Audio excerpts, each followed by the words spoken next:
Small finance bank મજબૂત પરિણામ બાદ સ્ટોક મજબૂત શોર્ટ કવરિંગ થઈ રહ્યું છે અત્યારે અને એફએનઓના ગેઇનિંગ કાઉન્ટર્સમાંથી એક છે 6.5% મજબૂતી યુએસએફબી પર 5%થી વધુના ઓપન ઇન્ટરેસ્ટ કટ થતા જોઈ રહ્યા છીએ.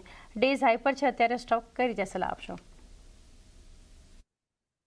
જે રીતે સ્ટોકમાં એક મોમેન્ટમ જોવા મળી રહ્યો છે, મારા હિસાબે એક સ્ટ્રોંગ બ્રેકઆઉટ આપણે કહી શકીએ અને એક એક્સપેક્ટેશન છે કે હજુ પણ સ્ટોક પ્રાઇસમાં એક અપસાઇડ મૂવ જોવા મળે. ઓપન ઇન્ટરેસ્ટમાં જોઈએ તો લાસ્ટ 1 વીકની અંદર પણ પ્રોમિસિંગ લોંગ બિલ્ટઅપ જોવા મળી રહ્યું છે. એક એક્સપેક્ટેશન છે કે ઉપરમાં 680ના લેવલ્સ આપણને સ્ટોક પ્રાઇસમાં આવતા જોવા મળી શકે છે. બાઇંગની સલાહ છે, નીચેની અંદર 640નો સ્ટોપ લોસ મેન્ટેન રાખવો છે 680ના લક્ષ્યાંક માટે. 640નો એક સ્ટોપ લોસ, 680ના લક્ષ્યાંક એસએફબી માટે ધ્યાનમાં રાખો. અમુક લાર્જ કેપ આઈટી પર ચર્ચા કરી યજ્ઞેશ. અત્યારે મિડ કેપમાં પણ જો કોફોર્જ, કેપીઆઈટી ટેક, એલટે, માઇન્ડટ્રી, સાઇન્ટ પણ ઇનફેક્ટ આજે પરિણામ બાદ મજબૂત છે. એમ્ફેસિસ, ઓએફએસએસ આ બધા સ્ટોક્સ મજબૂત છે. કઈ રીતે વ્યૂ રહેશે અહીંયાથી મિડ કેપ આઈટી માટે?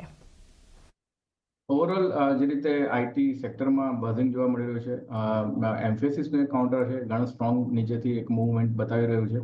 ઇમ્પોર્ટન્ટ 50 દિવસની મૂવિંગ એવરેજની ઉપર આજે બ્રેકઆઉટ પણ જોવા મળી રહ્યો છે. 2460ના લેવલ્સના બ્રેકઆઉટ છે. મારા હિસાબે સ્ટોકમાં હજુ પણ એક અપમૂવ કન્ટિન્યુ રહી શકે છે. 2600ના લેવલ્સ એક એક્સપેક્ટેડ છે એમ્ફેસિસની અંદર. વ્યૂ ઓવરઓલ એક બનતો આપણને જોઈ રહ્યા છે ને આજે લાર્જ કેપ, મિડ કેપ બધી બાજુ આઈટીમાં એક મજબૂતી છે. ગોદરેજ પ્રોપર્ટીઝ માટે યજ્ઞેશ વ્યૂ લઈએ. લોંગ બિલ્ટઅપ છે, 4%ની મજબૂતી બતાવી રહ્યું છે અને લગભગ 3% ઉપર ઇન્ટરેસ્ટ એડિશન આ સ્ટોકમાં અત્યારે છે. અહીંયા પણ ડેઝ હાઈ પર કારોબાર થઈ રહ્યો છે. કઈ રીતે વ્યૂ આપશો? જે રીતે એક મોમેન્ટમ છે, એક રેન્જ ફોર્મેશનમાં સ્ટોક જોવા મળી રહ્યો છે અને ઇમ્પોર્ટન્ટ રેન્જ ઉપરમાં 2190 પાસે છે.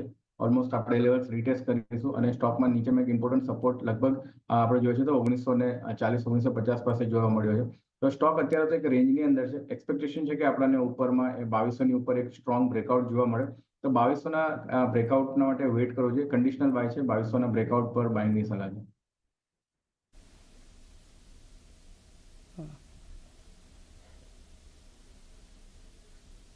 જી, તો એક વ્યૂ જે અહીંયાથી ખાસ કરીને એક બનતો જોઈ રહ્યા છે એક કાઉન્ટર માટે એક ગોદરેજ પ્રોપર્ટીઝ પર. ત્યારબાદના સ્ટોક માટેનો એક વ્યૂ લઈએ. અત્યારે જે એક મજબૂતી જોઈ રહ્યા છીએ, સોના BLWનું કાઉન્ટર છે યજ્ઞેશ. અત્યારે 2.5%ની મજબૂતી સાથે આપણે જોઈ રહ્યા છીએ અને એક શોર્ટ કવરિંગ થતું જો આપણને બતાવી રહ્યું છે. કઈ રીતે વ્યૂ આપશો? ઘણા સ્ટ્રોંગ ચાર્ટ સ્ટ્રક્ચર ફોર્મેશન છે.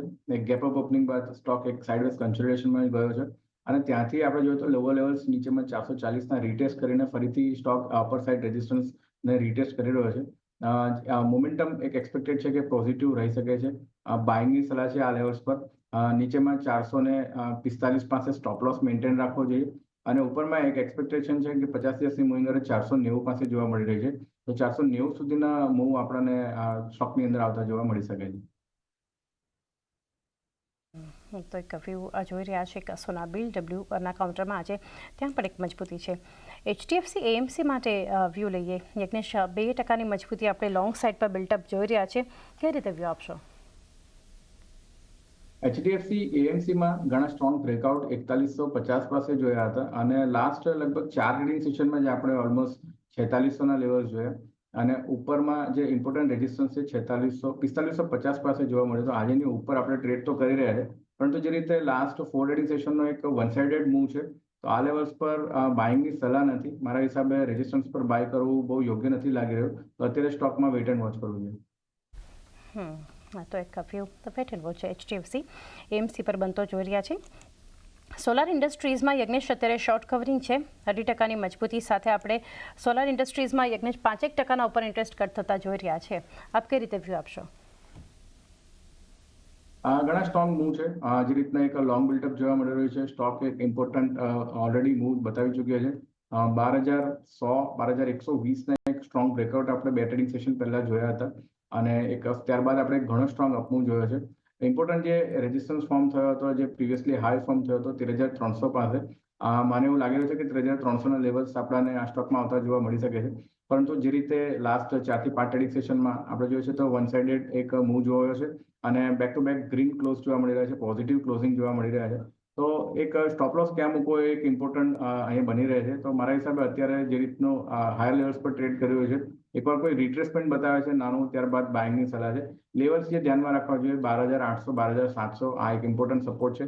અગર કોઈ રિટ્રેસમેન્ટ, કોઈ ઘટાડો આવે છે તો બાઇંગની સલાહ છે. અત્યારે વેટ એન્ડ વોચ કરવું જોઈએ. તો હાલ એક વ્યૂ આપણે જોઈ રહ્યા છીએ સોલાર ઇન્ડસ્ટ્રીઝ પર. વેટ એન્ડ વોચનો એક અપ્રોચ હાલ રાખવો જોઈએ. કેમ્પ્સના કાઉન્ટરમાં પણ યજ્ઞેશ અત્યારે જોઈ રહ્યા છીએ computer ad management long side પર બિલ્ટઅપ છે, લગભગ 2% ખરીદદારી છે. કઈ રીતે વ્યૂ આપશો અહીંયા? આ સ્ટોકમાં પણ આપણે જોઈએ છે તો ઘણા સ્ટ્રોંગ મૂવ જોયા છે, પરંતુ લાસ્ટ ટ્રેડિંગ સેશનમાં એક ઘણી ઇમ્પોર્ટન્ટ રિવર્સલ કેન્ડલસ્ટિક પેટર્ન જોવા મળી રહી છે, અને એ પણ ઇમ્પોર્ટન્ટ જે રેઝિસ્ટન્સ ફોર્મ થયા છે 4180 પાસે, ત્યાં જ આપણને જોવા મળી રહ્યો છે. તો એકવાર કોઈ બ્રેકઆઉટ થાય છે ત્યારબાદ બાયની સલાહ છે, પરંતુ આ લેવલ્સ પર રેઝિસ્ટન્સ પર કોઈ બાયની સલાહ નથી અત્યારે. હાલ એક વ્યૂ આપણે જોઈ રહ્યા છીએ કાઉન્ટર હાલના એક લેવલ્સ પર ખરીદારી નહીં, કેમ્પ્સ પર એક બનતું જોઈ રહ્યા છે. લ્યુપિનમાં પણ અત્યારે યજ્ઞેશ ખરીદારી છે, 2% ઉપર છે, 2% ઉપર ઇન્ટરેસ્ટ એડિશન પણ બતાવી રહ્યું છે, અને 2085ના અત્યારે આપણે જોઈ રહ્યા છીએ ડેઝ હાઈ પર લ્યુપિન ટ્રેડ થઈ રહ્યો છે. આપ કઈ રીતે સલાહ આપશો? લ્યુપિનના કાઉન્ટરમાં સ્ટોકમાં વ્યૂ પોઝિટિવ છે. જે રીતે લાસ્ટ 1 વીકમાં પણ ઓપન ઇન્ટરેસ્ટના ડેટા જોયો તો ઘણા પોઝિટિવ એક લોંગ બિલ્ડઅપ જોવા મળ્યું છે. આજના સેશનમાં પણ ડેફિનેટલી લોંગ બિલ્ડ જોવા મળી રહ્યો છે. મારા હિસાબે સ્ટોકની અંદર ઉપરમાં 2150ના લેવલ્સ એક્સપેક્ટેડ છે, બાયની સલાહ છે. નીચેમાં 2060 પાસે સ્ટોપ લોસ રાખવો જોઈએ 2150ના લક્ષ્યાંક માટે. 2150ના એક લક્ષ્યાંક અહીંયાથી રાખવા જોઈએ કે લ્યુપિન પર. તો એ સાથે જ યજ્ઞેશ, સમય થયો છે કે હાલ રજા લઈએ, તો આપના ડિસ્ક્લોઝર્સ જાણીએ. જે ઘણા સ્ટોક શોમાં આપણે ડિસ્કસ કર્યા છે, ફ્યુ સ્ટોક્સ આપણે રેકમેન્ડ પણ કર્યા છે. પર્સનલ મારી કોઈ પોઝિશન નથી, ક્લાયન્ટને મેં રેકમેન્ડ કર્યા હોઈ શકે છે. આ શોમાં બોલાવવા બદલ આપનો આભાર. યજ્ઞેશ, આપનો પણ આભાર અમારી સાથે જોડાઈ અને ખાસ માર્કેટ પર આપના વ્યૂ શેર કર્યા.